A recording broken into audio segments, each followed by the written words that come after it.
हाँ जी, कैसे हैं आप लोग? CA final self paced exam. चलिए जी, आज हम शुरू करने जा रहे हैं आपका चैप्टर नंबर 2 जिसका नाम है board meeting and its powers. Board meeting and its powers, और ये हमारे सेक्शन नंबर 173 से लेकर ये चैप्टर डील करेगा हमारा सेक्शन 204 तक। तो बड़ा चैप्टर है, डायरेक्टर्स के केस में सबसे बड़ा चैप्टर यही है। चलिए लेट अस प्रोसीड्स। सबसे पहले सेक्शन की तरफ आते हैं जिसका नाम है section 173। Section 173 is talking about the frequency of the board meeting. हाँ जी, बोर्ड मीटिंग कितनी फ्रीक्वेंसी पे होनी चाहिए? क्या कहता है? कहता है जी हर कंपनी को, एवरी कंपनी शेल हेल्ड, पहली बोर्ड मीटिंग जो होगी कंपनी की जिंदगी की पहली बोर्ड मीटिंग कब हो जानी चाहिए? With in 30 days of the incorporation.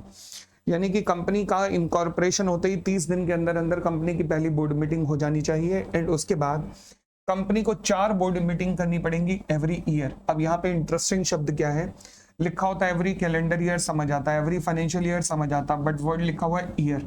अब यहाँ पर समझना, जब भी कहीं पर किसी भी कानून के अंदर वर्ड ईयर लिखा हो और उसका मतलब ना दे रखा हो कि ये ईयर क्या है, कैलेंडर ईयर या फाइनेंशियल ईयर, तो हमारे पास एक लॉ है जिसे कहते हैं जनरल क्लॉज एक्ट। तो जब भी किसी चीज का मतलब ना लिखा हो तो हमें जनरल क्लॉज एक्ट में जाकर उस चीज का मतलब देखना पड़ता है। जनरल क्लॉज एक्ट कहता है कि जब भी ईयर का मतलब कहीं ना दे रखा हो तो ईयर का मतलब हमेशा कैलेंडर ईयर होगा। Getting it? तो यानी कि मैं कह सकता हूं कि हर कंपनी को पहली बोर्ड मीटिंग करनी पड़ेगी with in 30 days of the incorporation, और उसके बाद 4 बोर्ड मीटिंग होंगी हर साल में।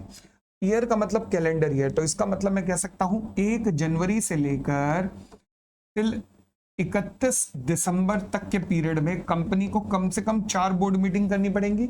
यस, और वो भी बोर्ड मीटिंग इस तरीके से करनी पड़ेंगी कि जो गैप है between the 2 board meeting that shall not exceed 120 days. 2 board meeting के बीच का गैप 120 दिन से ज्यादा नहीं होना चाहिए। अब यहां पर एक पेज फंसता है, वो क्या? देखिएगा, सपोज मैं कहता हूं कंपनी इनकॉर्पोरेट हुई है 1 सितंबर 2018 को। पहली बोर्ड मीटिंग आपने 30 दिन के अंदर अंदर कर दी from the incorporation, date is 30 सितंबर 2018 तक आपने पहली बोर्ड मीटिंग कर दी। उसके बाद सब्सिक्वेंट बोर्ड मीटिंग हुई 29 दिसंबर 2018 को। तो फिर इन दोनों बोर्ड मीटिंग के बीच का गैप 120 दिन से ज्यादा नहीं है। बिल्कुल ठीक है, सितंबर, अक्टूबर, नवंबर, दिसंबर 120 दिन से ज्यादा नहीं है। बट मेरा ये कॉन्सेप्ट है कि एक साल में 4 बोर्ड मीटिंग करनी पड़ेंगी, वो तो पूरा नहीं हुआ। वो तो पूरा नहीं हुआ। द आंसर इज मुझे वो देखना ही नहीं है। अच्छा क्यों? लिखा तो हुआ लॉ में ना, लॉ में लिखा है 4 बोर्ड मीटिंग करनी पड़ेंगी ईयर में। ईयर का मतलब कैलेंडर ईयर, मतलब 1 जनवरी से 31 दिसंबर के पीरियड में। अब यहाँ पे तो कंपनी का इनकॉर्पोरेशन ही सितंबर में हुआ है ना, जनवरी का पीरियड तो अभी आया ही नहीं। तो यानी कि 2019 जनवरी से लेकर 2019 दिसंबर तक, सिमिलरली 20, 21, 22, 23, 24 ऐसे हर साल कंपनी को जब जनवरी का पीरियड मिलेगा वहां से दिसंबर तक 4 बोर्ड मीटिंग करनी है। तो यानी कि अब वो 4 बोर्ड मीटिंग वाला कॉन्सेप्ट यहां तो देखूंगा नहीं। यहां क्या कौन सा कॉन्सेप्ट देखूंगा कि gap between the 2 board meeting shall not exceed 120 days. समझ आ गई बात? तो वही लिखा है। ईयर का मतलब है कैलेंडर ईयर, जो कि 1 जनवरी से 31 दिसंबर तक चलेगा। तो 4 board meeting shall B from 1 जनवरी से 31 दिसंबर तक। ठीक है जी, वापस आते हैं, आइएगा वापस। हाँ जी, फिर आगे क्या कहता है कि सेक्शन 8 कंपनीज की बात अगर मैं करूं तो 173 सबसेक्शन 1 सेक्शन 8 कंपनीज पे भी लगता है, मगर वहां फर्क ये है कि board of director of such company shall hold at least one meeting with in every 6 months. यानी कि वहां पर हर 6 महीने के बाद हर 6 महीने के अंदर एक बोर्ड मीटिंग होगी। यानी कि वहां हाफ ईयरली मीटिंग होगी सेक्शन 8 कंपनीज में। और आगे ये सेक्शन 8 कंपनीज को जो एग्जाम्पशन दी है वो कब दी है? अगर वो 137 या 92 में कोई नॉन कंप्लायंस नहीं कर रही तब मिली है उन्हें exemption. Similarly exemption IFSC companies को भी दे दी गई है। आईएफएससी कंपनीज के बारे में लॉ क्या कहता है? कहता है जी जो first meeting of the board of directors होगी वो विद इन 60 डेज होगी। नॉर्मल कंपनी में 30 डेज, बट आईएफएससी कंपनीज के लिए क्या है? 60 डेज एंड देयर आफ्टर। और उसके बाद फिर एग्जाम्पशन है कि एक बोर्ड मीटिंग हेल्ड करनी है उन्हें हर कैलेंडर ईयर में, हर half of the calendar year में। यानी कि इनके लिए भी 6 महीने में एक मीटिंग का प्रावधान है। तो इनको भी यहां पर भी एग्जाम्पशन दे रखी है, पहली बोर्ड मीटिंग में भी एग्जाम्पशन दे रखी है, और फिर बाद में भी बोर्ड मीटिंग में एग्जाम्पशन दे रखी है कि 6 महीने में एक बोर्ड मीटिंग करनी है। तो आईएफएससी कंपनीज को भी एग्जाम्पशंस का अंबार लगा रखा है यहाँ पर। क्लियर हो गई इतनी बात, और आगे बढ़ सकते हैं। चले, फिर आता है जी हमारा सेक्रेटेरियल स्टैंडर्ड। अब हालांकि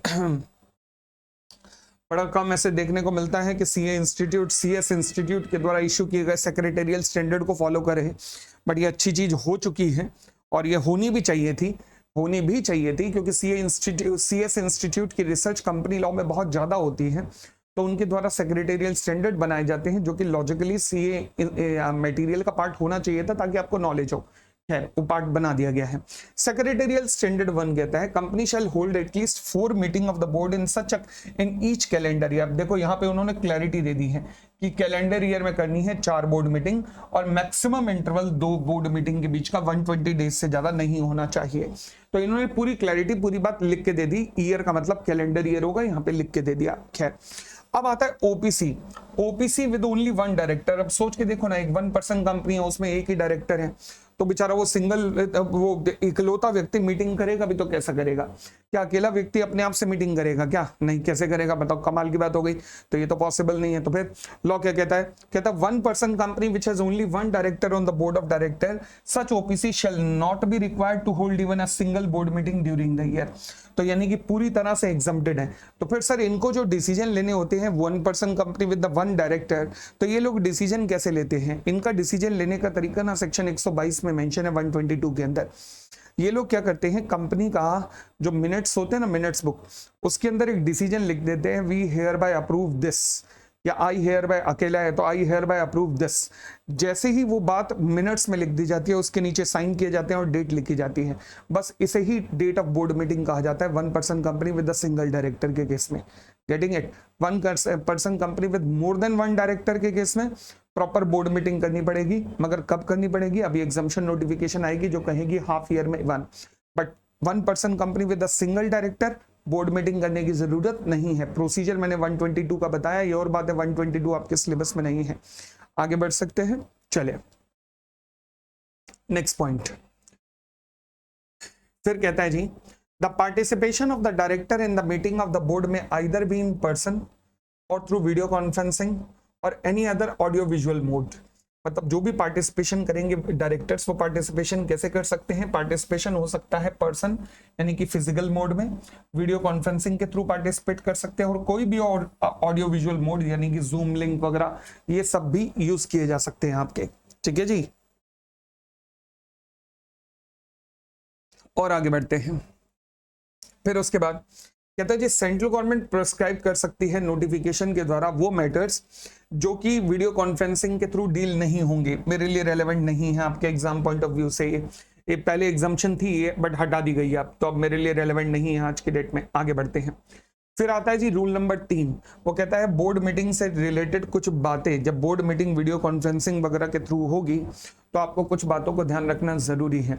अब ये जो भी मेन बातें हैं, ये सब रेड कलर या ब्लू कलर से हाईलाइट हैं, इन बातों का ध्यान रखना जो भी रेड और ब्लू से हाईलाइट हैं। ठीक है जी, चले। पहला, every company shall make necessary arrangement to avoid the failure of the audio visual connection। ठीक है, आगे बढ़ते हैं।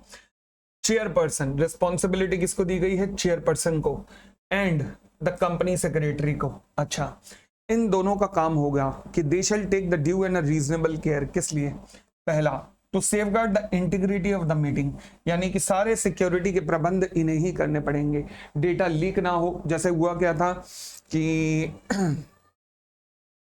कोर्ट की हियरिंग थी, जूही चावला जी ने एक कोर्ट की हियरिंग कोरोना के दिनों में की थी कि जो 5G नेटवर्क आ रहा है उससे पक्षियों को बड़ा नुकसान पहुंच रहा है, तो इस 5G नेटवर्क को बैन लगा दिया जाए। अब कोर्ट की मीटिंग का जो हियरिंग का जो लिंक था वो उनको प्राइवेट रखना चाहिए था। उन्होंने डैलबाजी करने के लिए, शान दिखाने के लिए अपने सारे के सारे वो जो उनके प्रशंसक हैं, जो फॉलोवर हैं, उन्हें भेज दिया वो लिंक कि देखो कल मैं ये हियरिंग करने जा रही हूँ ताकि पक्षियों को बचाया जा सके। अब कोर्ट जब ओपन हुई तो उस कोर्ट में उनके प्रशंसक ही प्रशंसक थे, फॉलोवर्स थे, साथ में जूही चावला भी थी। अब वहां से वो जो फॉलोवर है वो कलाकार थे, भाई हमारा देश कलाकारों का देश है, तो वो गाना चलाएं कि दिलबर की आग से दिलबर का दीदार अधूरा रहता है, और वहां जज साहब सुने। अब जज साहब कहें बंद करो, वही तरह में दूसरा गाना चले, फिर जज साहब कहें क्या चल रहा है, वो तीसरा गाना चले। तो ये मजाक हो रहा था। तो इसलिए मीटिंग में मजाक ना हो, इसके लिए जरूरी है कि सेफगार्ड करना पड़ेगा इंटीग्रिटी ऑफ द मीटिंग। आगे सारे इक्विपमेंट टाइट रखने पड़ेंगे, सारे इक्विपमेंट तैयार करने पड़ेंगे। ओके, ये भी किसकी, चेयरपर्सन एंड कंपनी सेक्रेटरी की रिस्पॉन्सिबिलिटी है। मिनट्स रिकॉर्ड करने पड़ेंगे, पूरी मीटिंग के मिनट्स को रिकॉर्ड करना पड़ेगा। अच्छा, स्टोर करना पड़ेगा, जो मीटिंग हुई है ना उसकी पूरी की पूरी रिकॉर्डिंग्स को, जो भी इलेक्ट्रॉनिक मोड में हुई है, उसको सेव करना पड़ेगा। ये भी कंपनी सेक्रेटरी प्लस चेयरपर्सन की रिस्पॉन्सिबिलिटी है। अच्छा जी, ये सबसे इंपॉर्टेंट है, अभी तक जितने भी आए हैं उनमें सबसे इंपॉर्टेंट ये है। इनको इंश्योर करना पड़ेगा, क्या बात, कि no person other than the concern director are attending और have access to the proceeding of the meeting through video conferencing और अदर ऑडियो विजुअल मीन्स। ध्यान रखना, केवल जो डायरेक्टर है उनके अलावा कोई और व्यक्ति इस मीटिंग को अटेंड नहीं करेगा। जो भी audio conferencing, audio video means या फिर वीडियो कॉन्फ्रेंसिंग के थ्रू हो रही है, डायरेक्टर्स के अलावा कोई भी और इसे अटेंड नहीं कर सकता। ठीक है जी। नेक्स्ट पॉइंट, हालांकि फिर लॉ मेकर यहां पर कहता है रुको, अगर मान लीजिए कोई पर्सन ऑफ डिसेबलमेंट है तो क्या वो चेयरपर्सन को रिक्वेस्ट कर सकता है, सॉरी बोर्ड को रिक्वेस्ट कर सकता है। हाँ, अगर वो बोर्ड को रिक्वेस्ट करता है तो बोर्ड ऑफ डायरेक्टर, ध्यान रखना ये कीवर्ड है, बोर्ड उसे अलाउ कर सकते हैं कि वो अपने साथ किसी और व्यक्ति को ला सकता है। अ पर्सन, एक व्यक्ति, किसी एक व्यक्ति को ला सकता है उसको अकम्पनी करने के लिए, बट इसके लिए डिफरेंटली एबल्ड पर्सन को रिक्वेस्ट करनी पड़ेगी। किसको, बोर्ड को। ध्यान रखना यहाँ पर एमसीक्यू पर्पस से रेलेवेंट पॉइंट कौन सा है, बोर्ड को रिक्वेस्ट करनी पड़ेगी और एक पर्सन को लाया जा सकता है। नेक्स्ट पॉइंट, हाँ जी, यहां पर भी एक कीवर्ड है, नोटिस ऑफ द मीटिंग किसको भेजा जाएगा, हमेशा हर डायरेक्टर को, ऑल द डायरेक्टर्स को भेजा जाएगा। ओके, तो नोटिस ऑफ द मीटिंग सभी के सभी डायरेक्टर्स को भेजा जाएगा। फिर notice of the meeting shall inform the directors regarding the option available to them.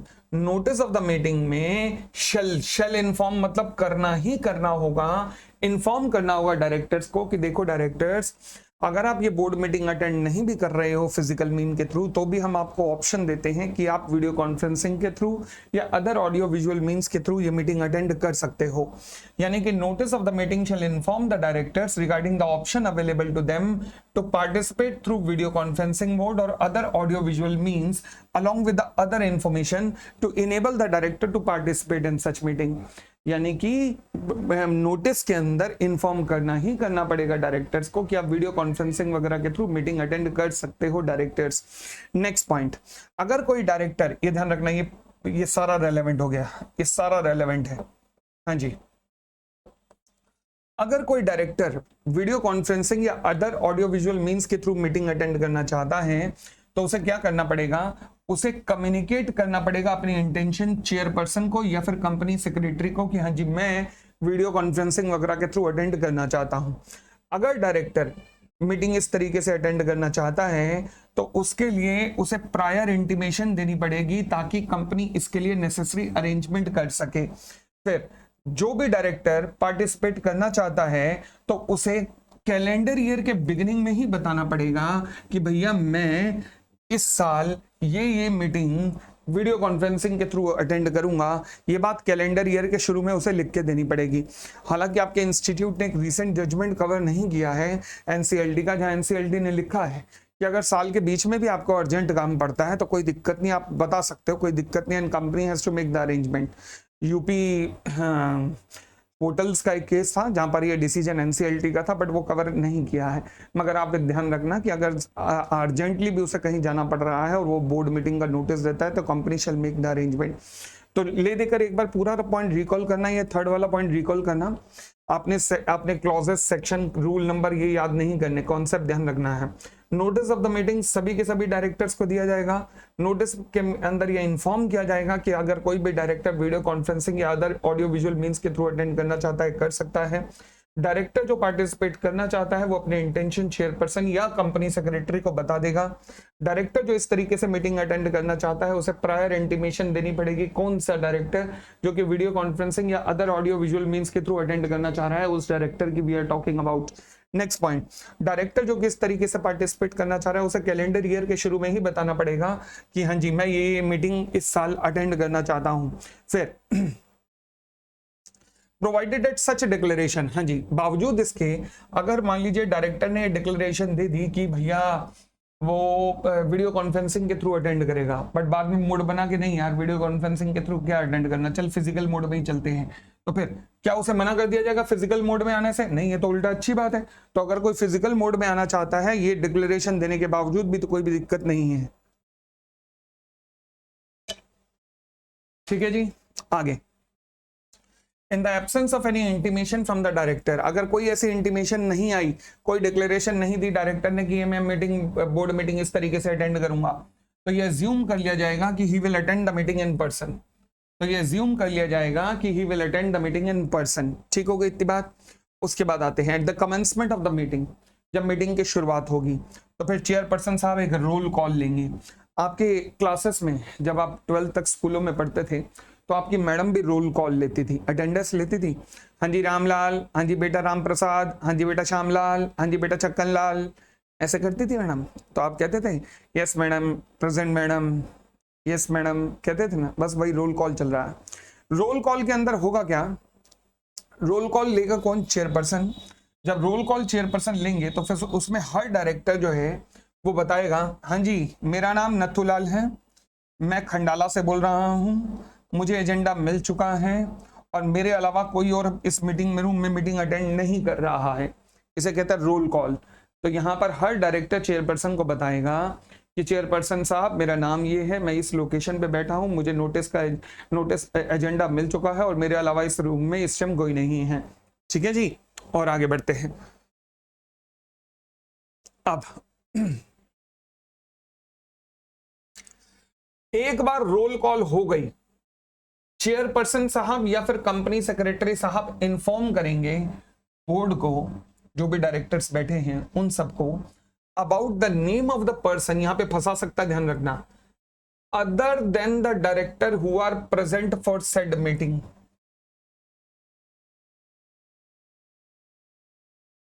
Name of the person other than director who are present for said meeting, chairperson और company secretary inform करेंगे board को, director who are not present. यानी कि वो जो present है board meeting में उनको छोड़कर बाकी डायरेक्टर्स के बारे में बताएंगे कि कौन कौन नहीं आया, ये बोर्ड को इन्फॉर्म किया जाएगा। ये ध्यान रखना, एमसीक्यू में यहाँ पे बड़े आसानी से फंसा देगा तुम्हें। तो ये बहुत रेलेवेंट है, बहुत रेलेवेंट है ये पॉइंट कि किसके बारे में बताया जाएगा। At the request or with the permission of the chairperson and confirm that the required quorum is complete। तो कोरम कंप्लीट है, ये भी चेयरपर्सन और कंपनी सेक्रेटरी इस बात की घोषणा करेंगे। ठीक है जी, चलिए फिर कहता है जी director participated in the meeting through video conferencing और other audio visual means shall be counted for the purpose of quorum unless he is to be excluded for any item of business. ये मेरे लिए line relevant नहीं है, आज से 2 साल पहले रेलेवेंट थी, परंतु अब वो जो कंसर्न आइटम ऑफ बिजनेस थे वो हटा दिए गए हैं तो रेलेवेंट नहीं है। मैंने लिखी इसलिए क्योंकि अगर आप कहीं पढ़ लो कि पोपली ने ये लाइन क्यों उड़ाई, तो रीजन बता रहा हूँ कि एक जमाना था 2 साल पहले जब ये लाइन रेलेवेंट थी, क्योंकि कुछ आइटम ऑफ बिजनेस ऐसी थी कि जहां पर इन्हें एक्सक्लूड किया जाता था वीडियो कॉन्फ्रेंसिंग वालों को। आज कोई एजेंडा ऐसा नहीं है। तो यानी कि इसका मतलब है कि जो भी वीडियो कॉन्फ्रेंसिंग या अदर ऑडियो विजुअल मींस के थ्रू मीटिंग अटेंड कर रहे हैं, they shall be always be counted for the purpose of the quorum. Yup, yes, ठीक है जी। Chairperson shall ensure that the required quorum is present throughout the meeting. ध्यान रखना, quorum normally लिया जाता है कि कोरम मीटिंग की शुरुआत में चाहिए होती है, ऐसा नहीं है। बोर्ड मीटिंग में जब मैं कोरम की बात करता हूं तो कोरम कब चाहिए होती है? थ्रू आउट द मीटिंग चाहिए होती है। क्लियर हो गई इतनी बात? चले और आगे बढ़ना शुरू करते हैं।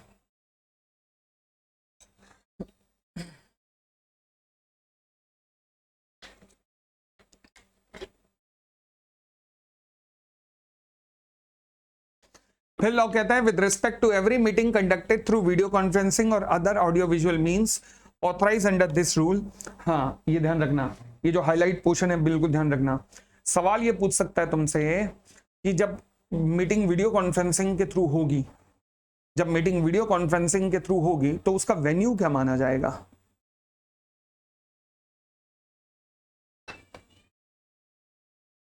What would be the venue of the meeting?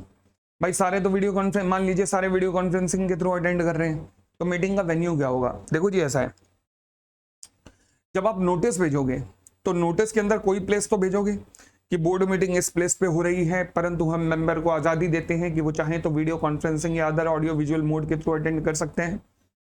तो फिर आप कोई तो लोकेशन दोगे ना, कोई लोकेशन तो दोगे कि यहाँ पे मीटिंग हो रही है। तो जो भी नोटिस ऑफ मीटिंग के अंदर वेन्यू लिखा है वही वेन्यू ऑफ द मीटिंग माना जाएगा। Getting it? The schedule venue of the meeting, the schedule venue of the meeting as set forth in the notice convening the meeting shall be deemed to be the place of said meeting। ये ध्यान रखना, जो भी venue notice के अंदर दिया गया है वही वेन्यू कहलाएगा for the meeting of the company, वही कहलाएगा venue for the meeting of the company. It is clear? चले आगे। फिर the statutory register, next point कहता है which are required to be placed in the board meeting. देखो जी, जब बोर्ड मीटिंग होती है तो कुछ रजिस्टर्स वगैरह आपको डायरेक्टर्स वगैरह के सामने रखने पड़ते हैं। तो कहता है जी the statutory register which are required to be placed in the board meeting as पर the provision of the act shall be placed at the venue of the meeting and where such register are required to be signed by the director the same shall be deemed to have been signed by the director participating through electronic mode if they have given their consent to this effect। यानी कि अगर मान लीजिए सारे director board meeting attend कर रहे हैं video conferencing के थ्रू, तो जो रजिस्टर वेन्यू पे रखे जाने चाहिए वो रखे जाएंगे, बट सारे डायरेक्टर कह देंगे कि हमारी कंसेंट है इन रजिस्टर पे, तो बस कंसेंट मान ली जाएगी। कौन कौन से रजिस्टर रखे जाते हैं? अभी हम एक तो हमने सेक्शन 170 में भी पढ़ा था कि कुछ रजिस्टर होते हैं जो शेयर होल्डिंग से रिलेटेड होते हैं, जहां पर डायरेक्टर और केएमपी की शेयर होल्डिंग होती है, वैसे रजिस्टर। फिर अब सेक्शन 184 में आएंगे, इंटरेस्टेड डायरेक्टर का रजिस्टर। फिर ऐसे सेक्शन 189 वगैरह में आएंगे। तो ये कुछ रजिस्टर होते हैं जो कि रखने पड़ते हैं हर मीटिंग के अंदर। तो फिर ये रजिस्टर एज इट इज रखे जाएंगे उस वेन्यू पर। अब यहाँ पर ना डायरेक्टर्स को साइन करने की भी परंपरा है, तो जो वीडियो कॉन्फ्रेंसिंग के थ्रू अटेंड कर रहे हैं वो कह रहे हैं हमारी कंसेंट है, बस ये मान लिया जाएगा कि उस रजिस्टर पे इनकी कंसेंट आ गई है, इनके साइन हो गए हैं। तो यानी कि यहाँ पर कीवर्ड कौन सा है? The same. पहली बात, the statutory registers which are required to be placed at the board meeting shall be placed at the scheduled venue and shall be deemed to have been signed by the director participated through electronic mode if they have given their consent to this effect। बस यानी कि वो अपनी हाँ कह देंगे कि हमें ये स्वीकार है, जो भी लिखा है हम इसे स्वीकार करते हैं, बट उनकी कंसेंट मान ली जाएगी। That's it. ठीक है जी, आगे। Every participant shall identify himself before speaking on any item of the business। ठीक है, जनरल बात है, कोई दिक्कत नहीं। If a statement of a director in the meeting through video conferencing or other video mode is interrupted, मान लीजिए किसी कारण से इंटरप्शन आ जाता है, आपने बोला वो बाकी मेंबर्स ने सुना ही नहीं, उन्हें सुना ही नहीं दिया, तो फिर क्या होगा? तो कहते हैं सिंपल सी बात है कि चाहे चेयरपर्सन हो या कंपनी सेक्रेटरी हो, वो कह सकते हैं कि अपनी बात को रिपीट कर दीजिए। यानी कि अगर कोई इंटरप्शन वगैरह आता है मीटिंग के अंदर, तो चेयरपर्सन या फिर कंपनी सेक्रेटरी रिपीट करने को कह सकते हैं। सिंपल है ही। चलिए फिर अगली बात फिर सिंपल है। The motion is objected to. जब भी मोशन कोई ऑब्जेक्ट होगा, यानी कि कोई रेजोल्यूशन रखा गया, वो ऑब्जेक्ट किया जा रहा है, कुछ फेवर में कुछ अगेंस्ट में लग रहे हैं, तो चेयरपर्सन साहब कहेंगे कि चलो जी एक काम करो, वोटिंग करते हैं। यानी कि हर डायरेक्टर के पास कितने वोट माने जाएंगे? एक वोट माना जाएगा। तो हर डायरेक्टर वोट करेगा, और चेयरपर्सन जो है अपना कास्टिंग वोट कब यूज कर सकता है? जब फेवर और अगेंस्ट बराबर आ जाए तो चेयरपर्सन अपना कास्टिंग वोट वहां पर यूज कर सकता है। फिलहाल ज्यादा रेलेवेंट नहीं है। 10th पॉइंट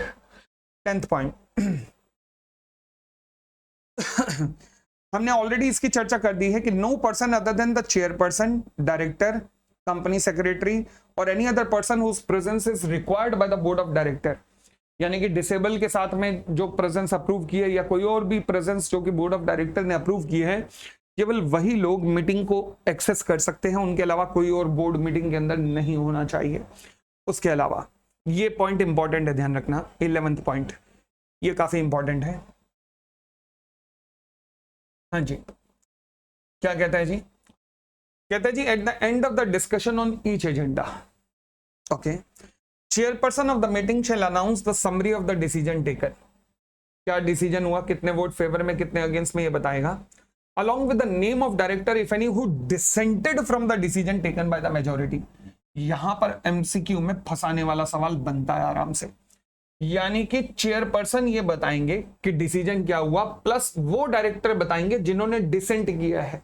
वो बताने की जरूरत नहीं है जिन्होंने एसेंट किया है, यानी कि जो फेवर में है वो बताने की जरूरत नहीं है, जो डिसेंट में है वो बताने की जरूरत है। ठीक हो गई इतनी बात भी। आगे फिर कहता है जो मिनट्स होंगे, जो बोर्ड मीटिंग के मिनट्स होंगे, उसके अंदर एक और बात बतानी पड़ेगी। उन डायरेक्टर्स की बात बतानी पड़ेगी जिन्होंने मीटिंग को अटेंड किया थ्रू वीडियो कॉन्फ्रेंसिंग और ऑडियो विजुअल मींस, उनके बारे में सेपरेटली भी बताना पड़ेगा। अच्छा, 12th पॉइंट भी रेलेवेंट है, ये दोनों रेलेवेंट है। जो भी ड्राफ्ट मीटिंग जो भी ड्राफ्ट मिनट्स होंगे, मिनट्स नॉर्मली जो भी बनेंगे मीटिंग के, वो सर्कुलेट किए जाएंगे सभी के सभी डायरेक्टर्स को, ऑल द डायरेक्टर्स। ठीक है जी, कितने दिन में? 15 दिन के अंदर अंदर सर्कुलेट कर दिए जाएंगे सभी के सभी डायरेक्टर्स को। हाँ जी, चाहे राइटिंग में चाहे इलेक्ट्रॉनिक मोड में, चाहे राइटिंग में चाहे इलेक्ट्रॉनिक मोड में। अच्छा, हर वो डायरेक्टर जिसने इस मीटिंग को अटेंड किया है, 7 दिन का समय है, विद इन 7 डेज, 7 डेज का समय है उसके पास। वो या तो इन्हें कंफर्म कर देगा इन मिनट्स को, या फिर कमेंट करेगा इन राइटिंग की इसमें कुछ सुधार की जरूरत है या नहीं है। 7 दिन का समय है, और अगर 7 दिन में उसने कुछ ना किया तो माना जाएगा उसे कोई भी दिक्कत नहीं है, his approval shall be presumed. ये बहुत रेलेवेंट पॉइंट है, बहुत ज्यादा रेलेवेंट पॉइंट है। ठीक हो गई इतनी बात। और लास्ट में आते हैं आप, ये सी पॉइंट रेलेवेंट नहीं है, एक्सप्लेनेशन देखिएगा। For the purpose of this rule the video conferencing और other audio visual means the audio visual, ध्यान रखना वर्ड है ऑडियो, आवाज, विजुअल वीडियो। अच्छा, electronic communication facility employed which enable all the person participating in the meeting to communicate concurrently with each other without any intermediary or to participate effectively in the meeting। क्या अंग्रेजी है? कोई अंग्रेजी नहीं, बड़ी सीधी सी बात है। अगर वो आपसे ये पूछ ले क्वेश्चन में कि चेयरपर्सन साहब ने एक ऐसा इक्विपमेंट लगाया है जहां पर ऑडियो फैसिलिटी है, वीडियो फैसिलिटी नहीं है, तो क्या ये फैसिलिटी वैलिड है, हाँ या ना? सोच समझ के बताइएगा।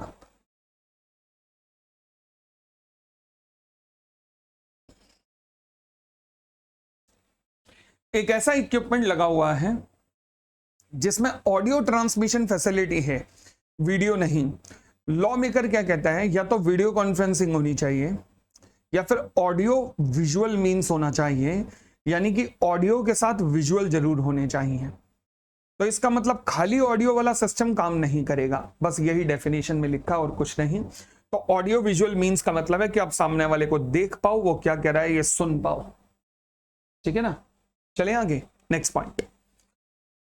फिर कहता है जी बोर्ड मीटिंग, जब भी बोर्ड मीटिंग होगी तो उसका नोटिस दिया जाएगा, कम से कम 7 दिन का नोटिस दिया जाएगा। किसको दिया जाएगा? हर डायरेक्टर, लॉ कहता है हर डायरेक्टर को। अच्छा, कैसे दिया जाएगा? आप उसके हाथों में भी डिलीवर कर सकते हो, आप उसके घर पे पोस्ट भी कर सकते हो, या फिर इलेक्ट्रॉनिक मीन्स यानी कि ईमेल्स वगैरह के थ्रू भी भेज सकते हो। शॉर्टर नोटिस अलाउ है, यस। 7 दिन से कम भी नोटिस भेजा जा सकता है, बिल्कुल भेजा जा सकता है, प्रोवाइडेड इस मीटिंग में कम से कम एक इंडिपेंडेंट डायरेक्टर जरूर आना चाहिए। यानी कि शॉर्टर नोटिस अलाउ है अगर कम से कम एक इंडिपेंडेंट डायरेक्टर मीटिंग में आ जाता है तो। मगर मान लीजिए कि एक भी इंडिपेंडेंट डायरेक्टर मीटिंग में नहीं आ पाता तो लॉ कहता है फिर भी कोई दिक्कत नहीं है। अगर एक भी इंडिपेंडेंट डायरेक्टर मीटिंग में नहीं आ पाता तो जो भी मिनट्स थे ना वो सर्कुलेट कर दीजिए सभी को, और उसमें कंसेंट चाहिए, रेटिफिकेशन चाहिए कम से कम एक इंडिपेंडेंट डायरेक्टर की, तो भी बात बन जाएगी। दोबारा से समझो, मिनिमम 7 दिन का नोटिस आपको भेजना है। कैसे भेजना है? उसके हाथों में नोटिस दे दो, उसको पोस्ट कर दो, या फिर ईमेल के थ्रू। 7 दिन से कम यानी कि शॉर्टर नोटिस पॉसिबल है, यस। अगर मीटिंग में एक इंडिपेंडेंट डायरेक्टर आया है तो। अगर एक भी नहीं आया तो भी कोई दिक्कत नहीं, जो भी डिसीजन हुआ या मिनट्स है सर्कुलेट कर देना, और कम से कम एक इंडिपेंडेंट डायरेक्टर के उस डिसीजन पे कंसेंट ले लो, बात बन जाएगी, कोई दिक्कत नहीं है। अब सवाल उठा, ये तो तब हुआ जब उन कंपनी की बात कर रहा हूं जहां पर इंडिपेंडेंट डायरेक्टर है, तब तो शॉर्टर नोटिस का कॉन्सेप्ट समझ आ गया। परंतु मेरी समस्या यह है कि अब इंडिपेंडेंट डायरेक्टर सारी कंपनियों में तो नहीं होते। रूल नंबर 4 हमने पढ़ा था, इंडिपेंडेंट डायरेक्टर से रिलेटेड कहां पर होते हैं, तो लिस्टेड कंपनी में, या फिर हर वो पब्लिक कंपनी जिसकी पेड अप कैपिटल 10 करोड़ या 10 करोड़ से ज्यादा, टर्नओवर 100 करोड़ या 100 करोड़ से ज्यादा, इस क्राइटेरिया में आउटस्टैंडिंग लोन या बोरोइंग 50 करोड़ से ज्यादा है, तो जो इस क्राइटेरिया में फॉल करेंगे उन्हीं के ऊपर आएंगे। तो फिर अगर मान लीजिए कोई कंपनी ऐसी है which is not required to appoint an independent director, तो फिर ऐसी कंपनियों में क्या होना चाहिए? तो लॉ मेकर ये भी कहता है जी ऐसा है कि अगर सॉरी, अब यहाँ लॉ मेकर थोड़ा सा साइलेंट है, तो अब क्या होगा ऐसी कंपनियों में, क्या होगा? तो ऑब्वियसली जब बड़ी वाली कंपनियों में अलाउ है तो इन कंपनियों में भी अलाउ है, तो फिर वहां पे क्या होगा? वहां पे भी क्या होगा? शॉर्टर नोटिस अलाउ है, इंडिपेंडेंट डायरेक्टर क्योंकि है नहीं तो उसकी कंसेंट की जरूरत नहीं है। अगर इंडिपेंडेंट डायरेक्टर है तो उसकी कंसेंट चाहिए, बट अगर नहीं है तो नहीं चाहिए, बात सीधी सी है, ठीक है ना? तो यानी कि अगर वो कंपनी है जिनमें इंडिपेंडेंट डायरेक्टर नहीं भी है तो वहां पे भी शॉर्टर नोटिस किया जा सकता है, वहां इंडिपेंडेंट डायरेक्टर की कंसेंट की भी जरूरत नहीं है। बात बड़ी सीधी सी है। A Limited D1, that is one of the director of the company served notice stating that no notice of the board meeting shall be required to him। ये अलग चौधरी बन रहा है, ये कहता है जी मुझे बोर्ड मीटिंग के नोटिस की जरूरत नहीं है, अपन सब जानता है, मतलब मुझे सब पता है, तो क्या नोटिस ऑफ द मीटिंग इसे भेजने की जरूरत है? लॉ कहता है हाँ, नोटिस ऑफ द मीटिंग भेजना एक स्टैट्यूटरी रिक्वायरमेंट है, एक लॉफुल रिक्वायरमेंट है। तो कोई अगर डायरेक्टर जितना मर्जी चौधरी बने कि मुझे भेजने की जरूरत नहीं है, still company is required to serve a notice to him. ठीक है जी। ऐसा ही केस हुआ सुप्रीम कोर्ट में Parmeshwari Prasad versus Union of India का। इस केस में हुआ क्या कि resolution passed in the board meeting shall not be valid if the notice of all the director were not given in writing. Notice must be given to each director even if the director concern knew about the meeting. Director का कहना था यहाँ पर कि मुझे meeting के बारे में पता है, मुझे नोटिस भेजने की जरूरत नहीं है, कंपनी सेक्रेटरी ने नोटिस नहीं भेजा।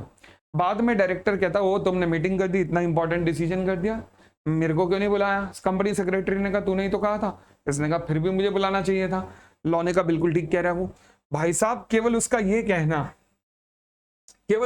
कहना कि भाई उसको मीटिंग के बारे में पता है और तुमने नोटिस नहीं भेजा, ऐसा नहीं चलेगा। लॉफुल रिक्वायरमेंट है कि आपको नोटिस भेजना है तो भेजना है। Supreme Court Parmeshwari Prasad versus Union of India में जजमेंट है। ठीक है जी। चलिए फिर फेलियर के केस में 25,000 रुपए का नोटिस है, पेनल्टी है। अगर आपने किसी भी डायरेक्टर को भेजने में गड़बड़ की, नोटिस भेजने में गड़बड़ की, तो 25,000 रुपए की आपके ऊपर पेनल्टी है। फिर अब एग्जम्पशन नोटिफिकेशन है। ओपीसी को भी ओपीसी ध्यान रखना, OPC 1% company, small company, dormant company, private company जो in the nature of startup है। ये कौन सी कंपनियां होती हैं? Private company in the nature of startup. ये आपके सिलेबस में नहीं है। ये गवर्नमेंट ऑफ इंडिया की डेफिनेशन है जो कि आपके सिलेबस में नहीं है, और कंपनी लॉ की डेफिनेशन नहीं है, इसलिए आपके सिलेबस में नहीं, मैं कह सकता हूं। तो फिलहाल 1% कंपनी ले लो, small company, dormant company, private company in the nature of startup. ये माना जाएगा कि आपने लॉ को कंप्लाई कर दिया है अगर आप कम से कम एक बोर्ड मीटिंग कर रहे हो हाफ ईयर के अंदर, और वो भी इस तरीके से कि gap between the 2 board meeting is at least 90 days. अब ऐसी कंपनियां क्या करती है ना, नॉर्मली फॉर्मेलिटी पूरा किया करती थी। कैसे? क्योंकि ये नॉर्मली ऐसी कंपनियां हैं जो कि बहुत छोटी छोटी कंपनी है, तो क्या करती थी, एक बोर्ड मीटिंग है 30 जून, अगली बोर्ड मीटिंग है 1 जुलाई, 30 जून 1 जुलाई, फॉर्मेलिटी पूरी। लॉ मेकर ने इनको पकड़ा और कहा कि ऐसा नहीं चलेगा। तो आज के बाद इन सब कंपनियों को बेशक हम एग्जम्पशन दे रहे हैं कि हर हाफ कैलेंडर ईयर में, मतलब हाफ ईयर में एक बोर्ड मीटिंग करनी है, बट 2 मीटिंग के बीच का गैप कम से कम 90 दिन होना चाहिए। अब यहाँ कंफ्यूज मत होना, नॉर्मल कंपनी की अगर बात करूं तो gap between the 2 board meeting minimum 120 दिन है। इन कंपनियों में gap between the 2 board meeting,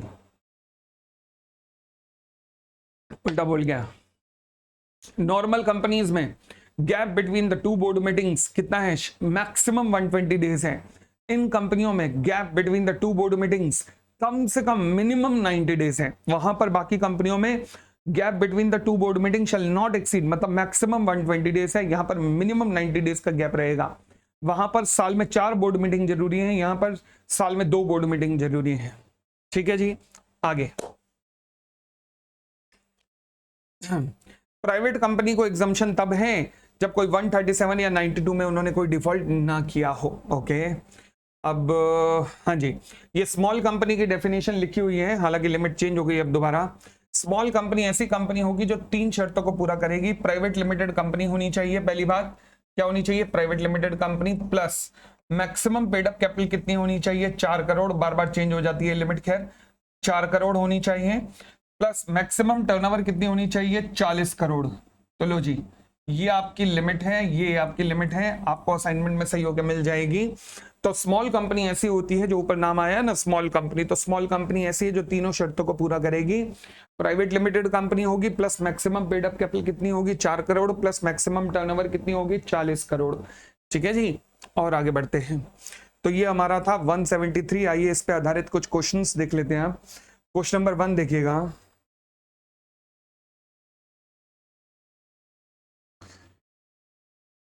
question number 1, the board of director of the ABC Limited met thrice in the year 2014, and the fourth meeting, though called, could not be held for the want of the quorum. Examine with reference to the relevant provisions of the Companies Act whether any provision of the Company Act have been contravened. चौथी board meeting बुलाई तो गई, but want of quorum के कारण हो नहीं पाई। हम अभी समझेंगे कि अगर मान लीजिए कोरम नहीं होती तो फिर मीटिंग कब होती है, अगले हफ्ते। अगले हफ्ते अगर मीटिंग होती भी है तो फिर वो अगले हफ्ते की मीटिंग, फॉर एग्जांपल मान लीजिए मीटिंग थी 31 अक्टूबर को, नहीं हो पाई for the want of October, for the want of quorum, तो अब मीटिंग कब होगी, 7 नवंबर को। अच्छा, जो 7 नवंबर की मीटिंग हुई है वो मीटिंग कब की कहलाएगी, 31 अक्टूबर की कहलाएगी। ठीक है ना, क्योंकि एडजर्न्ड मीटिंग कोई सेपरेट मीटिंग नहीं होती, it is just an extension of the original board meeting. तो फिर original board meeting if it was scheduled for 31st of October but could not be held for the want of quorum, and the adjourned meeting is held on 7th of November, then the meeting held on 7th of November would be considered as a board meeting of 31st of October, would be considered as a board meeting of 31st of October. Getting it? तो यहां पर भी देखिएगा यही हुआ है कि the board of director of ABC limited met thrice in the year, and the fourth meeting बुलाई गई बट वांट ऑफ कोरम के कारण नहीं हो पाई। तो जो एडजर्न मीटिंग भी होगी वो भी फोर्थ मीटिंग ही कहलाएगी, वो भी फोर्थ मीटिंग ही कहलाएगी। तो इसका मतलब कोई नॉन कंप्लायंस हुआ नहीं, कोई नॉन कंप्लायंस नहीं हुआ है, यानी कि एडजर्न मीटिंग भी part of the original meeting ही कहलाएगी। तो इसका मतलब 4 मीटिंग हो गई हैं, therefore the provision of the companies act have not been violated, कोई नॉन कंप्लायंस नहीं हुआ है, कोई दिक्कत नहीं है। नेक्स्ट पॉइंट पे आते हैं। A director goes abroad for a period of more than 3 months and an alternate director have been appointed in his place under section 161 subsection 2.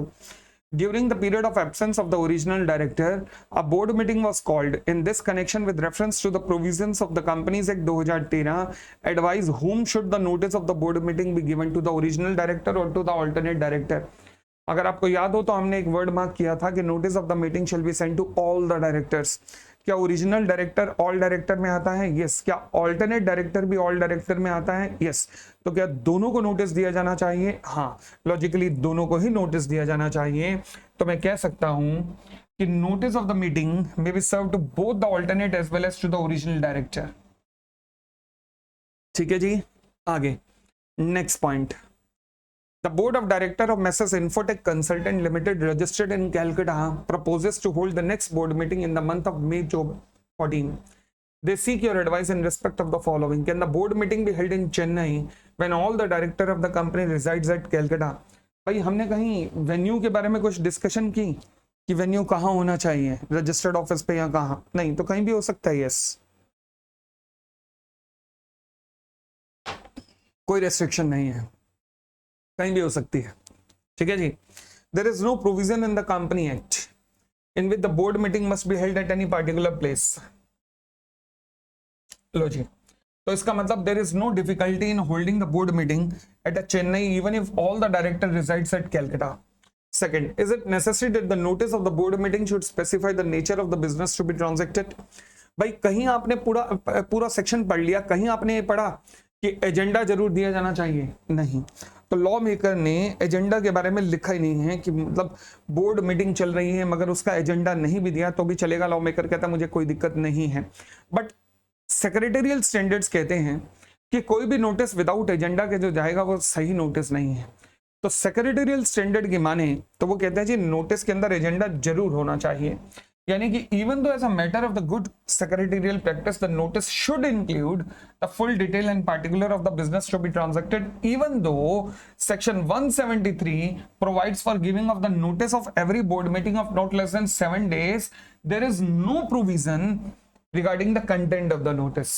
173 में कोई कंटेंट नहीं लिखा हुआ नोटिस का, but as a matter of the good secretarial practice CS institute ने suggestion दी है कि हाँ जी एजेंडा होना चाहिए, ठीक है ना। चलिए next point, you are the CFO and in charge of the compliance of a listed entity. The company is professionally managed and has earned a niche in the market for its robust management practices. Mr. Edward, an eminent American businessman currently living in Germany, joined the company as an executive director.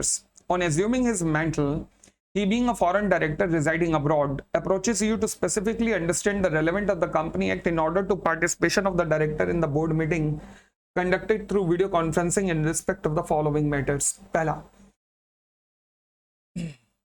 what shall be the venue of the board meeting? याद है venue क्या होगा, जो notice के अंदर venue दिया हुआ है वही वेन्यू होगा।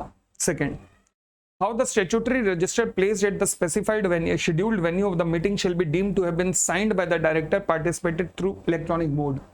कैसे माना जाएगा, सारे डायरेक्टर जब अपनी कंसेंट दे देंगे तो माना जाएगा कि वो साइन हो चुका है, जब वहीं बैठे बैठे अपनी कंसेंट दे देंगे वीडियो कॉन्फ्रेंसिंग वगैरह के थ्रू तो माना जाएगा कि साइन हो गया है। तीसरा, whether meeting can be convene through audio और teleconferencing without video facility, no. Clear है। चलिए नेक्स्ट पॉइंट, लो जी अगला सेक्शन आता है टेक्निकल और इंटरेस्टिंग, बहुत सेक्शन है, नाम है section 174। So we have a next section, section 174, which talks about the quorum. The quorum for the board meeting. हाँ जी, section 174 क्या कहता है, सबसेक्शन 1 कहता है कि quorum for the board meeting कितनी होनी चाहिए, 1/3 of the total strength of the board of directors or 2 directors whichever is higher. 1/3 of the total strength or 2 directors whichever is higher, ये आपकी quorum होनी चाहिए। अच्छा, क्या वीडियो कॉन्फ्रेंसिंग के थ्रू भी पार्टिसिपेट कर सकते हो, ऑडियो विजुअल मोड के थ्रू भी? यस। टोटल स्ट्रेंथ का मतलब क्या है, टोटल स्ट्रेंथ में वो डायरेक्टर्स नहीं आएंगे जो कि रिजाइन करके चले गए हैं, जिनका प्लेस आज के डेट में वैकेंट हो चुका है। तो मतलब जो डायरेक्टर अब नहीं रहे तो उनको टोटल स्ट्रेंथ में मत मानना, मतलब अगर 15 डायरेक्टर थे, 15 में से 3 चले गए तो अब 12 बचे हैं, तो 12 का 1/3 और 2 विच एवर इज हायर। ठीक है, आगे देखिएगा सवाल, a limited maximum director as पर द आर्टिकल है 12, ठीक है, मुझे कोई लेना देना नहीं, एक्चुअल डायरेक्टर है 10, तो टोटल स्ट्रेंथ कितनी होगी 10। अच्छा, suppose in above example out of the 10 director 3 resign, तो 10 - 3 = 7, ये टोटल स्ट्रेंथ है, ठीक है ना। चले सेक्शन 8 कंपनीज की अगर मैं बात करूं तो सेक्शन 8 कंपनीज में कोरम कितनी होनी चाहिए,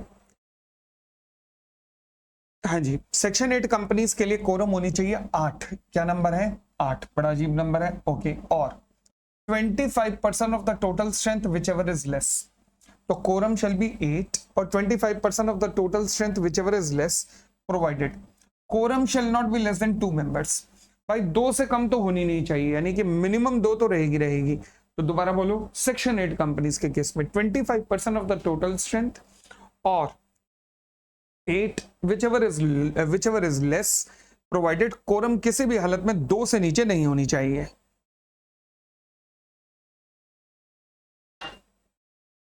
अगली बात, सेक्शन 8 कंपनीज को ये एग्जम्पशन कब मिलती है, जब 137 या 92 में कोई भी नॉन कंप्लायंस ना हुआ हो तो केवल सेक्शन 8 कंपनीज को इस तरीके की एग्जम्पशन मिलती है।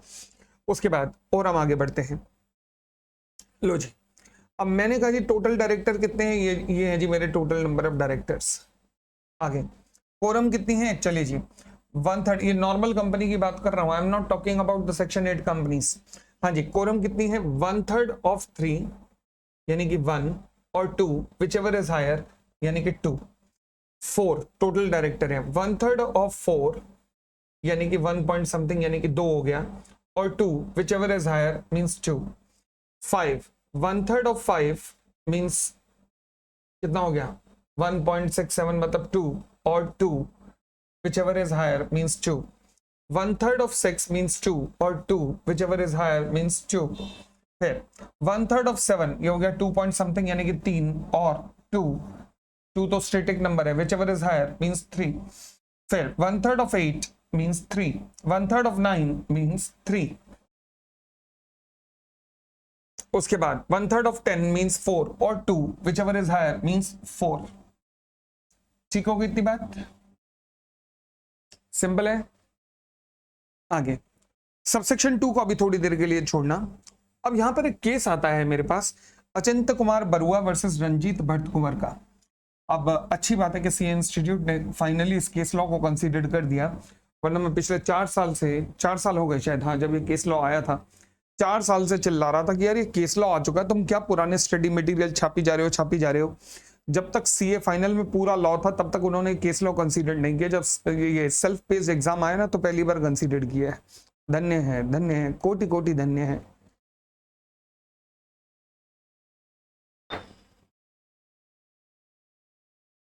फिलहाल क्या कहता है ये हुआ क्या था कि एक डायरेक्टर ने कहा कंपनी को कि कंपनी मैं ना वीडियो कॉन्फ्रेंसिंग के थ्रू मीटिंग अटेंड करना चाहता हूं। कंपनी ने मना कर दिया उसे कि भाई हम ऐसा पॉसिबल नहीं है, क्योंकि हमारे कुछ सिक्योरिटी रीजंस हैं और सिक्योरिटी रीजंस के कारण हम ऐसा नहीं कर सकते। अब सवाल उठा, अगर कंपनी को मैंने अलाउ कर दिया सिक्योरिटी रीजन का हवाला देते हुए, तो फिर रूल नंबर 3 जो हमने पढ़ा वीडियो कॉन्फ्रेंसिंग का, उसकी तो धज्जियां उड़ गई फिर। जबकि वहां लिखा है कि कंपनी को मौका देना पड़ेगा, जबकि आप यहाँ सिक्योरिटी रीजन का हवाला देके कह रहे हो कि पॉसिबल नहीं है। तो दो चीजें आपस में भिड़ रही हैं, तो हम क्या करें? बात समझ आई? अब यहाँ पर सीए इंस्टीट्यूट अभी तक थोड़े टाइम पहले तक कहता था कि नहीं नहीं नहीं, अगर देखो सिक्योरिटी रीजन का हवाला है तो कंपनी सही कह रही है। क्या सही कह रही है? 4 साल पहले का जजमेंट है अचिंत्य कुमार बरुआ का, जिसमें लिखा हुआ एनसीएलटी ने क्लियर कहा है कि भैया देखो ऐसा है कि ये जो मैं वीडियो कॉन्फ्रेंसिंग की बात कर रहा हूँ ना, ये कोई ऑप्शनल नहीं है, ये मैंडेटरी है। तो ये ऑप्शन तो आपको देना ही देना पड़ेगा। अब सिक्योरिटी रीजन जैसे फालतू रीजंस का बहाना हमारे आगे नहीं चला सकते और ये नहीं कह सकते कि नहीं नहीं नहीं हम तो इसलिए नहीं दे पा रहे जी, ये फालतू की बात, ऐसा नहीं होता। तो आपको ये ऑप्शन देना ही देना पड़ेगा। Getting it? चलिए, it was held by the NCLT that section 173 subsection 2 which gives the right to the director to participate through the video conferencing or the audio visual means is mandatory and cannot be avoided by the company। Security reason का हवाला देके company से मना नहीं कर सकती, ये case law अब आप एक्सेप्ट कर लिया गया है, आपके सीए इंस्टीट्यूट के द्वारा भी मेंशन कर दिया गया है। आगे अब 174 सबसेक्शन 2 मैंने अभी तक नहीं करवाया, मैंने कहा जी अभी थोड़ी देर के लिए पेंडिंग है, थोड़ी देर के लिए। आते हैं सीधा 174 सबसेक्शन 3 पे। बहुत ही जबरदस्त सेक्शन है ये, और इसे नॉर्मली आज आपको पता लगेगा कि ये जो क्लासेस आप ले रहे हो इसका क्या बेनिफिट है। वैसे तो अभी तक पता लगा होगा शायद, आई होप, बट आज और ज्यादा ब्रह्म ज्ञान की प्राप्ति होगी कि इस क्लास लेने का क्या फायदा है। देखिएगा 174 सबसेक्शन 3 पढ़ना।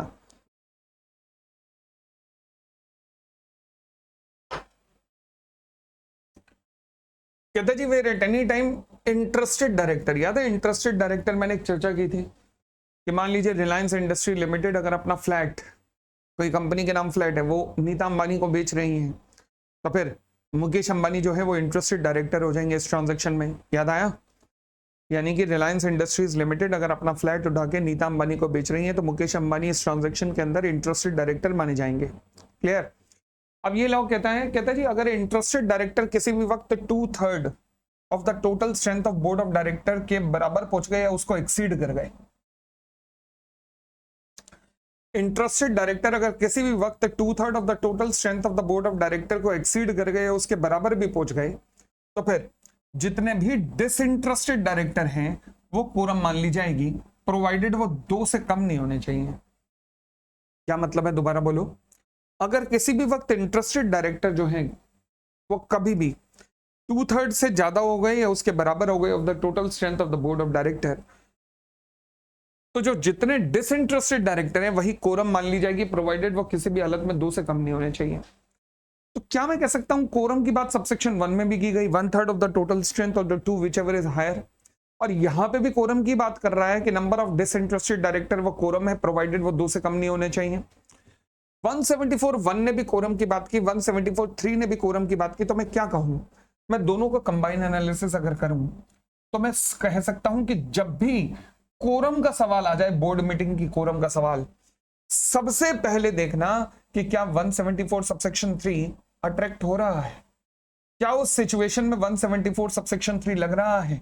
अगर आंसर आता है हाँ लग रहा है, तो मैं कह सकता हूं कि कोरम 174 सबसेक्शन 3 के अनुसार ही होनी चाहिए। बट अगर आंसर आता है नहीं 174(3) नहीं लग रहा है, तो कोरम 174 सबसेक्शन 1 के अनुसार होनी चाहिए, क्योंकि 174 सबसेक्शन 3 एक सिचुएशन पे पार्टिकुलर सेक्शन है, स्पेसिफिक सेक्शन है, जो कहता है कि अगर इंटरेस्टेड डायरेक्टर की संख्या 2/3 of the total strength of the director के बराबर या इससे एक्सीड कर गई, तो फिर ये सेक्शन लग जाएगा, जिसमें डिसइंटरेस्टेड डायरेक्टर जो है वो कोरम बना लेंगे, प्रोवाइडेड वो 2 से कम नहीं होने चाहिए। तो अब आपको कभी भी quorum of the board meeting आ जाए तो सवाल सॉल्व करने का तरीका क्या है? सबसे पहले चेक करना कि क्या 174 सबसेक्शन 3 लग रहा है। अगर लग रहा है तो कोरम उसके अनुसार देखना, और अगर नहीं लग रहा तो 174(1) के अनुसार देख लेना। मैं आपको सवाल करवाना सिखाता हूं कैसे करे जाएंगे। ये और बात है कि आज तक इस लेवल का सवाल ही नहीं आया, बट अब एमसीक्यू बेसिस पे आ रहा है, तो इस पे सवाल बनने के चांसेस हैं। लेवल आसान नहीं है, अभी देखना धजिया उड़ेगी इसमें। देखना मतलब कितना ऊपर ऊपर से लोग पढ़ के जाते हैं, सीए फाइनल के बच्चे या जाते थे। देखना case number 1, total strength of the director है 10, डायरेक्टर जो बोर्ड मीटिंग में प्रेजेंट है 3, कोई भी इंटरेस्टेड डायरेक्टर इनमें से नहीं है। ठीक है जी। सबसे पहली बात, क्या 174(3) लग रहा है? नहीं। क्यों? क्योंकि कोई इंटरेस्टेड डायरेक्टर है ही नहीं ना, तो फिर नहीं लग रहा, 174(3) नहीं लग रहा। उसके बाद अगर 174(3) नहीं लग रहा तो कोरम 174(1) में देखी जाएगी। हाँ, 174(1) के अनुसार कोरम कितनी होगी? टोटल स्ट्रेंथ का 1/3 यानी कि 4 और 2 विचएवर इज हायर, मतलब 4। आपके डायरेक्टर कितने हैं? 3 आए हैं, यानी कि कोरम के लिए कितने चाहिए? 4। आपके कितने हैं? 3। तो क्या कोरम प्रेजेंट है? नहीं। देख लो अच्छे से, एक बार देख लो अच्छे से देख लो।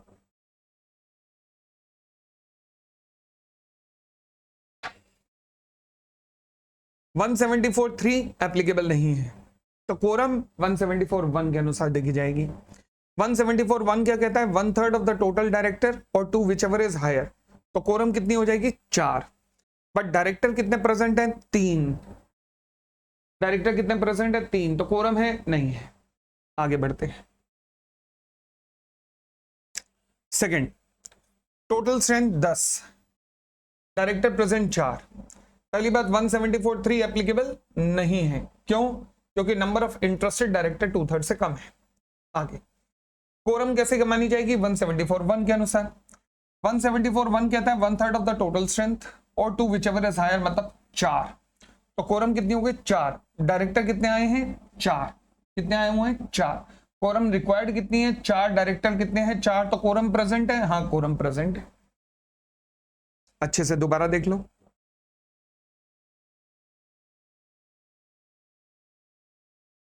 दोबारा देख लो, दोबारा देख लो। दोबारा बोलता हूं, 174(3) एप्लीकेबल है? बिल्कुल नहीं है, बिल्कुल नहीं है। तो कोरम कैसे मानी जाएगी? 174(1) में। 174(1) में कितना हुआ? 1/3 of the total number of the director और 2 विचएवर इज हायर। तो लो जी, 1/3 of the total number of director और विचएवर इज हायर अगर आप देखना तो 4 नंबर आया। तो आपकी कोरम कितनी आई हुई है? 4। कोई दिक्कत नहीं, बिल्कुल ठीक है, कोरम प्रेजेंट है। अब आते तीसरे सवाल पे। 10 डायरेक्टर हैं, 7 आए हैं, 5 इंटरेस्टेड हैं। ओह, इंटरेस्टिंग। सबसे पहले देखो 174(3) एप्लीकेबल हो रहा है कि नहीं? 174(3) एप्लीकेबल होगा अगर number of interested director 2/3 of the total strength of director के बराबर हो जाए या उसे एक्सीड कर जाए। 2/3 of the total number of director, 10 का 2/3 कितना हुआ? 7। तो क्या 5 7 के बराबर है? नहीं। 174(3) नहीं एप्लीकेबल हुआ अभी भी। 174(1) में आते हैं। मजेदार है मगर 174(1) में कोरम 10 का 1/3 मतलब 4 और 2 whichever is higher. Quorum required कितनी है? 4। अब सवाल उठा, यहां पर कोरम कितनी है? आपने कहा 7, मैंने कहा ना, 7 नहीं। 7 तो डायरेक्टर आए हैं, 7 में से 5 इंटरेस्टेड है, 7 में से 5 इंटरेस्टेड है। Number of interested director under section 184 out of the director present, यानी कि जितने प्रेजेंट हैं उनमें से इंटरेस्टेड अंडर सेक्शन 184 कितने हैं? क्योंकि 184 में ही इंटरेस्टेड डायरेक्टर की बात की गई है। तो जितने आए हैं उनमें से इंटरेस्टेड कितने हैं? 7 में से 5। तो भाई साहब मैंने एक बात बताया था आपको कि जो इंटरेस्टेड डायरेक्टर हैं ना तो वो मीटिंग में पार्टिसिपेट करेंगे और दूसरी बात वो अपना डिस्क्लोजर ऑफ इंटरेस्ट भी करेंगे। तो इंटरेस्टेड डायरेक्टर तो मीटिंग में पार्टिसिपेट मतलब ना वो डिस्कशन में पार्टिसिपेट करेंगे, ना वो कोरम में काउंट होंगे, ना वो वोट करेंगे, वो तो कर ही नहीं सकते। तो 7 आए हैं, 7 में से 5 इंटरेस्टेड हैं, हटा दो, बाकी बचे 2 डिसइंटरेस्टेड हैं। तो यानी कि कोरम चाहिए मुझे 4 की। जब भी मैं कहता हूं ना कोरम चाहिए, तो कोरम का मतलब है डिसइंटरेस्टेड डायरेक्टर मुझे चाहिए 4, जबकि हैं 2। कोरम एब्सेंट है। बोलो ना हाँ, समझ आई बात? तो यहां पर कोरम एब्सेंट है क्योंकि चाहिए थे 4, हैं 2, कोरम एब्सेंट है। क्लियर? क्या मैं आगे बढ़ सकता हूं? चलिए आते हैं 4th केस पर। 10 9 6 अभी भी 2/3 174 3 नहीं लगा, 174 1 में आना पड़ेगा। 174 1 के अनुसार कोरम कितनी चाहिए? 4 चाहिए, हैं कितनी?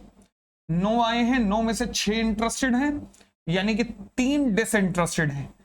अरे कोरम अभी भी एब्सेंट है, कोरम अभी भी एब्सेंट है क्योंकि 9 आए हैं, 9 में से 6 इंटरेस्टेड है, तो डिसइंटरेस्टेड 3 हो गए, जबकि 4 चाहिए थे। अगले सवाल पे आते हैं। 10 9 7 10 9 7 अगला सवाल चेक करो, क्या 174 3 एप्लीकेबल है? क्या 174 3 एप्लीकेबल है? हाँ 174 3 एप्लीकेबल हो गया क्योंकि 2/3 of the total strength of the directors के बराबर इंटरेस्टेड डायरेक्टर बन गए हैं। तो इसका मतलब 174 3 एप्लीकेबल है। तो अब कोरम 174 3 में चेक करो, number of disinterested director quorum होंगे प्रोवाइडेड 2 से कम ना हो। नंबर ऑफ डिसइंटरेस्टेड डायरेक्टर कितने हैं यहां पर? 2, तो कोरम प्रेजेंट है। बस 2 से नीचे नहीं होना चाहिए था नंबर, तो इसलिए 2 है तो प्रेजेंट है। 174 3 एप्लीकेबल हुआ है यहां पर। समझ आ गई बात? आराम से देखो, पहले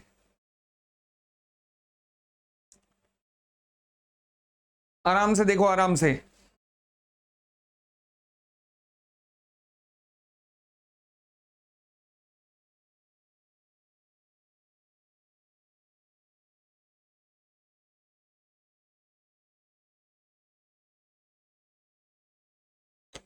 चले जी आगे और आगे बढ़े।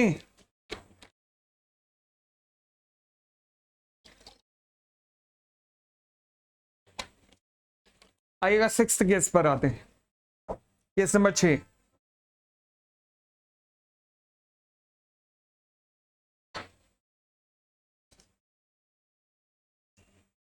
दस 9 8 8 इंटरेस्टेड है, तो यानी कि 174 3 तो लग गया। अब डिसइंटरेस्टेड डायरेक्टर जो है वो कोरम बनाएंगे। 9 आए हैं, 9 में से 8 जो है वो इंटरेस्टेड है, तो डिसइंटरेस्टेड कितने रहे? केवल एक डिसइंटरेस्टेड रहा। अच्छा, जबकि मुझे कितने चाहिए थे? कम से कम 2। अब क्या होगा? क्या मैं कह सकता हूं कि अब लॉजिकल सॉल्यूशन यहां पर ये है, कोरम तो नहीं है, तो कोरम नहीं है तो मुझे क्या करना चाहिए? अब कोरम नहीं है तो मीटिंग को एडजर्न कर देना चाहिए। कब तक के लिए? Next week, same day, same time, same location, same day, provided वो नेशनल हॉलीडे ना हो। अगर वो नेशनल हॉलीडे हुआ तो उससे अगले सक्सीडिंग डे पे चले जाना, जो कि नेशनल हॉलीडे ना हो। बस इतनी बात ध्यान रखना।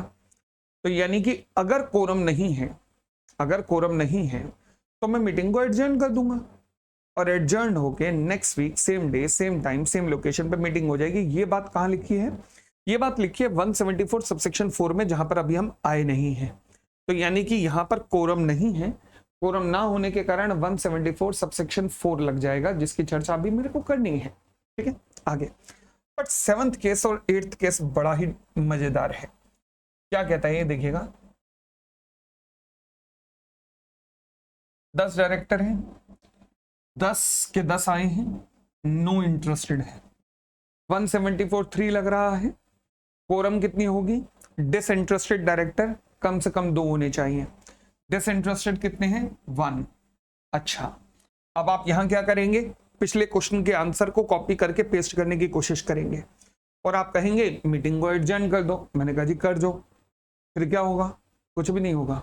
क्यों? क्योंकि भैया एडजर्न्ड मीटिंग में भी तो यही इक्वेशन रहने वाली है। नो इंटरेस्टेड है, टोटल 10 है, 10 में से नो इंटरेस्टेड है, तो एडजर्न्ड मीटिंग में भी तो कोई फायदा नहीं होगा। कितनी बार एडजर्न करोगे? कोई फायदा नहीं होगा। तो फिर एडजर्न मीटिंग में भी जब यही सिचुएशन रहने वाली है, इससे ऊपर केस में पॉसिबल था कि एडजर्न मीटिंग में दूसरी केस पॉसिबल हो जाता। क्यों? क्योंकि 8 इंटरेस्टेड थे। तो अगर मैं मीटिंग को एडजर्न करता हूं, 10 के 10 आ जाएं, 10 में से 8 इंटरेस्टेड है तो 2 डिसइंटरेस्टेड होते, तो एडजर्न मीटिंग में डिसीजन पॉसिबल था। परंतु यहां पे ये डिसीजन पॉसिबल नहीं है क्योंकि 10 में से नो इंटरेस्टेड है। 10 में से नो इंटरेस्टेड है, इसका मतलब अगर आप मीटिंग एडजर्न भी करोगे कोई फायदा नहीं होगा, कोई फायदा नहीं होगा। बोल ले भाई। फिर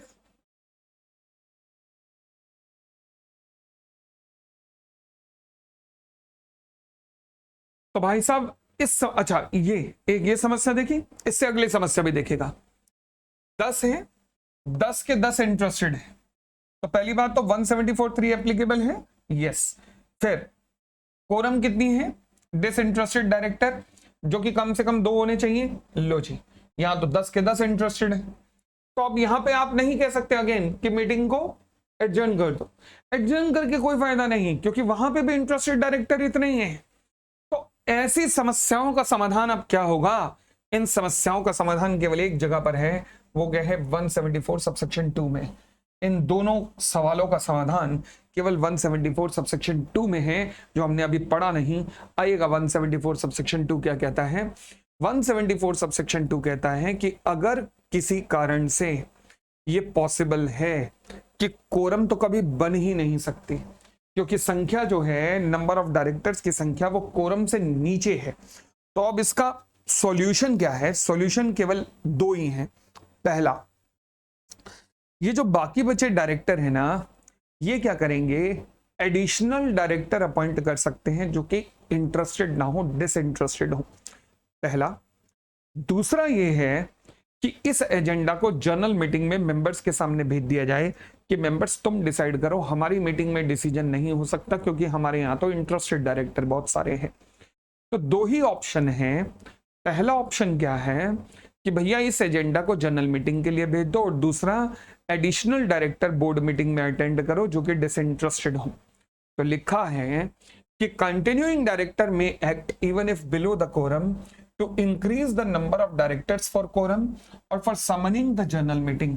क्यों? क्योंकि एडजर्नमेंट करके भी कोई फायदा नहीं होगा। तो इसलिए जो बाकी बचे डायरेक्टर हैं वो क्या कर सकते हैं? या तो एडिशनल डायरेक्टर अपॉइंट कर सकते हैं या फिर जनरल मीटिंग में इस एजेंडा को भेज सकते हैं। ये जो आपकी लास्ट की 2 सिचुएशन है, वहां पर ये सॉल्यूशन करना पड़ेगा। बट अगर, क्योंकि वहां पे पॉसिबल नहीं है ना, पॉसिबल नहीं है। अच्छा सर, सवाल उठा कि 10 अगर डायरेक्टर हैं और 8 इंटरेस्टेड है या 7 इंटरेस्टेड है, तो वो मीटिंग में आ क्यों रहे हैं? ये सवाल अच्छा पूछा कि भाई आ क्यों रहे हैं। बेटा देखो, जब इंटरेस्टेड डायरेक्टर देखा जाता है ना, तो इंटरेस्टेड डायरेक्टर अगर 10 एजेंडा है तो हर एजेंडा पे देखा जाता है। For example, Reliance industries limited में 4 एजेंडा थे। पहला, लंदन में बिजनेस शुरू करने जा रहे हैं। दूसरा, राइट इशू लेने जा रहे हैं। तीसरा, मान लीजिए कोई बायबैक करने जा रहे हैं। चौथा, नीता अंबानी को प्रॉपर्टी बेचने जा रहे हैं। पहले 3 एजेंडा में मुकेश अंबानी इंटरेस्टेड नहीं है। चाहे लंदन में बिजनेस शुरू हो रहा हो, चाहे बायबैक हो रहा हो, चाहे इशू ऑफ कोई शेयर्स हो रहा हो, उसमें मुकेश अंबानी इंटरेस्टेड नहीं है। केवल चौथे एजेंडा पे आकर वो इंटरेस्टेड डायरेक्टर बने हैं। ठीक है ना? तो ऐसा हो सकता है कि पहले एजेंडा पे कुछ और इंटरेस्टेड हो, दूसरे पे कोई और इंटरेस्टेड हो, तीसरे पे कोई और इंटरेस्टेड हो। ये पॉसिबल है। तो यानी कि इंटरेस्टेड डायरेक्टर एजेंडा वाइज देखा जाता है। तो इसका मतलब ये नहीं कि अगर मैं कहूं कि आप इंटरेस्टेड डायरेक्टर हैं तो बोर्ड मीटिंग में नहीं जाएंगे। आप बोर्ड मीटिंग में जाएंगे, पर हर एजेंडा के लिए जब इंटरेस्टेड डायरेक्टर की काउंटिंग होगी तो आपकी काउंटिंग उस हिसाब से होगी कि 174(1) में देखा जाए या 174(3) में। तभी हर एजेंडा के लिए कोरम देखी जाती है, तभी जो कोरम है वो थ्रू आउट द मीटिंग चाहिए होती है। समझ आ गई बात? चलिए चलिए चलिए चलिए, तो ये 174 सबसेक्शन 2 कब लगता है? जब कोरम संभव ही ना हो, कोरम हो ही नहीं सकती, तो फिर दो ऑप्शन है कि कंटिन्यूइंग डायरेक्टर काम कर सकते हैं, या तो एडिशनल डायरेक्टर की संख्या बढ़ा सकते हैं, या फिर इस एजेंडा को रेफर कर सकते हैं जनरल मीटिंग के लिए। चलिए जी, तो 174 2 भी हो गया, 3 भी हो गया। अब हम आते हैं सबसेक्शन 4 की तरफ। आइएगा जी, लो जी, हम आ गए सबसेक्शन 4 की तरफ। कहता है जी बोर्ड मीटिंग अगर एडजर्न्ड हो जाती है, किस लिए? For the want of the quorum, then तो प्रोविजन जो आर्टिकल में दिए गए हैं वो अप्लाई होंगे, यानी कि जो भी आर्टिकल में लिखा है वो अप्लाई होना शुरू हो जाएगा, या फिर मीटिंग को एडजर्न कर दिया जाएगा same day same time same place to the next week, और अगर ये डे नेशनल हॉलीडे आया तो फिर to the next succeeding day. ठीक है जी, ये 174 सबसेक्शन 4 कहता है। प्राइवेट कंपनियों को एक एग्जम्पशन दी गई है, वो क्या? प्राइवेट कंपनियों में लॉ कहता है कि देखो जी, प्राइवेट कंपनियों में अगर जो इंटरेस्टेड डायरेक्टर है, अगर वो इंटरेस्ट अपना डिस्क्लोज कर दे कि हाँ जी मैं इस ट्रांजैक्शन के अंदर इंटरेस्टेड हूं, तो माना जाएगा कि बस वो डिसइंटरेस्टेड है।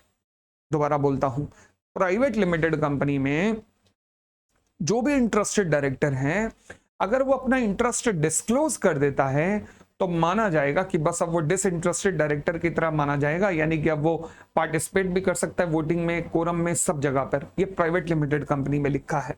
तो प्राइवेट लिमिटेड कंपनी में which has not committed the default under 137 और 92 with the registrar, the provision of 173 subsection 3 shall apply with the exception that the interested director may participate in meeting after the disclosure of his interest।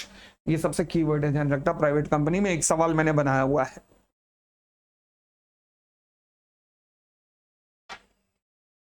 आगे, अगर मान लीजिए कोई 1% company ऐसी है जिसमें एक ही डायरेक्टर है, तो वहां कोरम निकाल के तेल निकालना है हमने, तो वहां कोरम का क्या करेंगे? कोई फायदा नहीं कोरम बनाने का, कोरम देखने का वहां पर।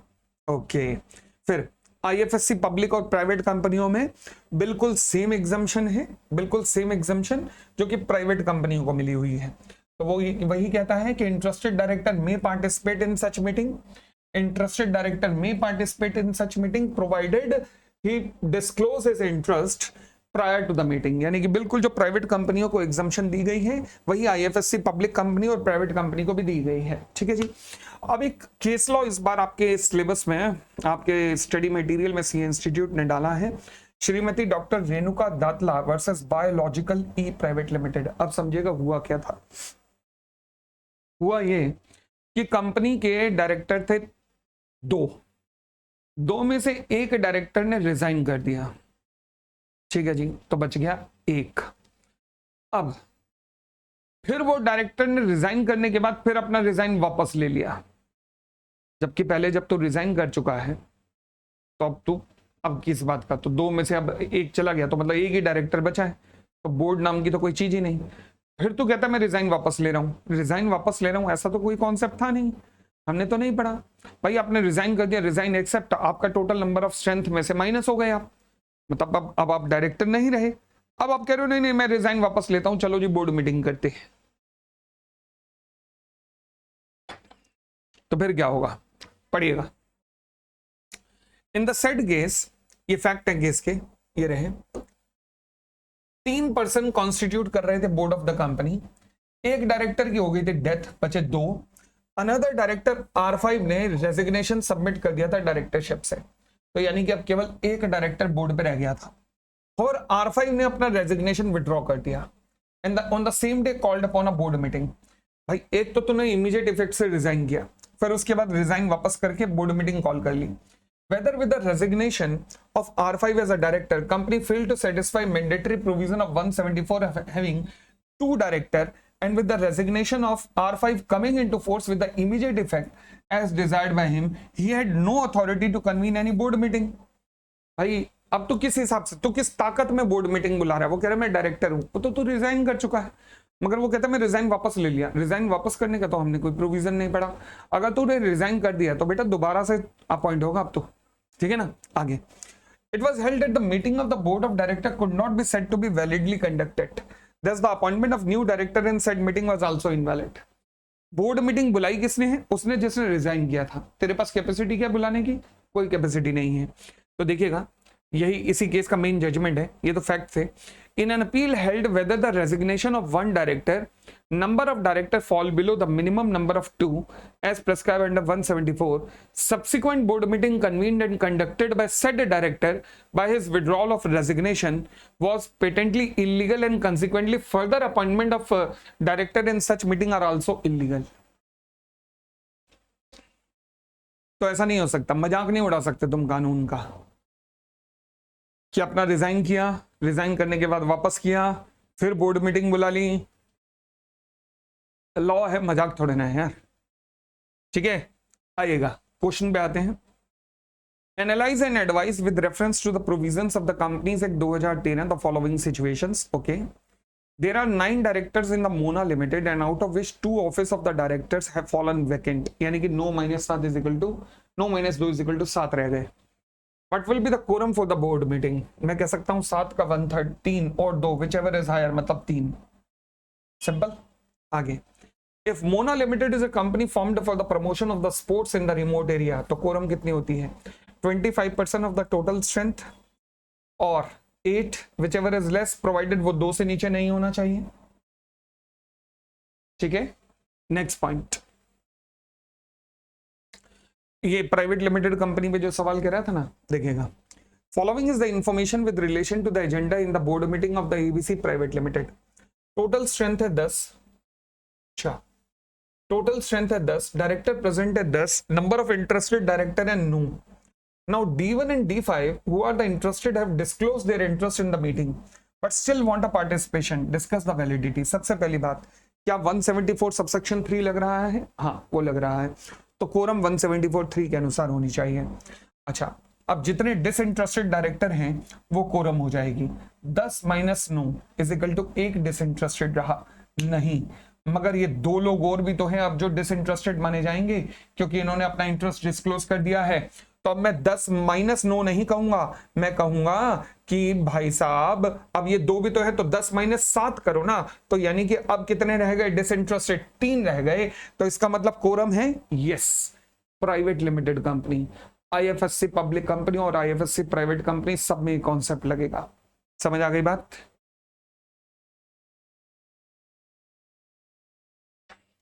क्लियर है? चले जी, तो ये हमारा पूरे का पूरा सेक्शन 174 था। अब आते हैं हम 175 पर, सेक्शन नंबर 175। चलो जी, देखना शुरू कर।